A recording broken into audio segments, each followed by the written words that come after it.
So hello friends, আজকে আমি দেখাবো হোয়াটসঅ্যাপ থেকে কীভাবে কল রেকর্ডিং করা যায়। আমরা তো এমনি নর্মাল যে কোনো কল আমরা রেকর্ডিং করতে পারি, কিন্তু হোয়াটসঅ্যাপের কল আমরা কীভাবে রেকর্ডিং করব সেইটাই আমি এখন দেখাতে যাব। তাহলে প্রথমে আমাদের কী করতে হবে, এখান থেকে উপর থেকে যে এই যে রেকর্ড স্ক্রিন রয়েছে, এই রেকর্ড স্ক্রিনের উপর প্রেস করব। করার পর দেখুন এখানে সাউন্ড সোর্স, এই সাউন্ড সোর্সের ওপরে ওকে করার পরে দেখুন এখানে মাইক্রোফোন আসবে। এই যে মাইক্রোফোনের উপরে ওকে করা যাবে, এবং এই ফোনের সাউন্ড সোর্স বা অন্যান্য অনেক ফোনেও অন্যরকমও সিস্টেম থাকে।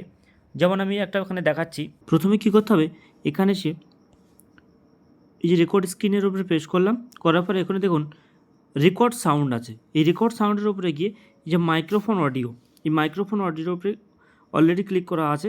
এই মাইক্রোফোন অডিওর উপরে ক্লিক করতে হবে, করলে অটোমেটিক রেকর্ডিংটা এখান থেকে চালু হয়ে যাবে। তো এই দুইভাবে করা যায়।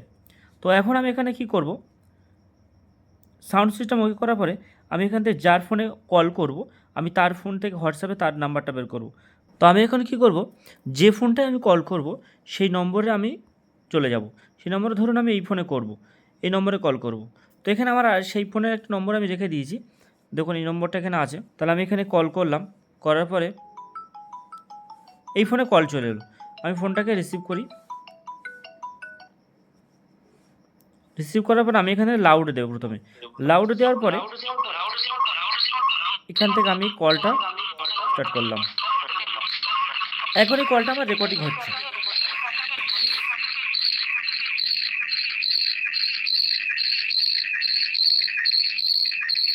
আমি কলটা কেটে দিলাম, দেওয়ার পর এখান থেকে রেকর্ডিংটা আমি সেভ করে নিলাম।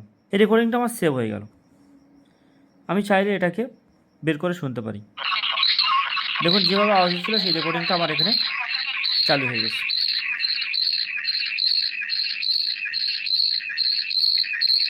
তো এইভাবে আমি হোয়াটসঅ্যাপের কল আমি কোনো সফটওয়্যার ছাড়াই মোবাইল থেকে আমি রেকর্ডিং করতে পারি। তো বন্ধুরা, ভিডিওটা যদি ভালো লেগে থাকে তাহলে প্লিজ চ্যানেলটা সাবস্ক্রাইব করে দেবেন।